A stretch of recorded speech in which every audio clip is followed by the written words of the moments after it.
মন্ত্ৰীত্ব পদটো চবেই বিচাৰিছে, ময়ো বিচাৰিছোঁ। কাৰণ যিকোনো বস্তু কাম কৰিব গ'লে আমাৰ মন্ত্ৰীত্ব লাগিব আৰু বেছিকৈ মই কাম কৰিব বিচাৰোঁ। স্পেচিয়েলি আমাৰ কোকৰাঝাৰ যিটো প্ৰেষ্টিজিয়াছ যিটো সমষ্টি এটা, আৰু এইটো সমষ্টি যোনেই জিকিছে ই মন্ত্ৰীত্ব পাইছে।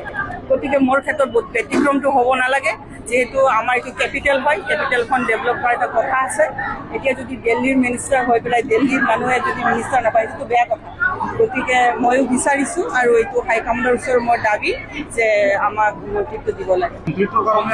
হয় হয়, মই বিচাৰিছোঁ। যিহেতু এটা ডাঙৰ মহিলা সমাজ মই প্ৰতিনিধিত্ব কৰিছোঁ আৰু ইহঁতৰ আশা আকাংক্ষা পূৰণ কৰিব লাগিলে মন্ত্ৰীত্ব লাগিব আৰু চবেই আমি ডিমাণ্ড কৰিছোঁ। মন্ত্ৰী যদি নিদিয়ে সেইটো হাইকমাণ্ডৰ কথা।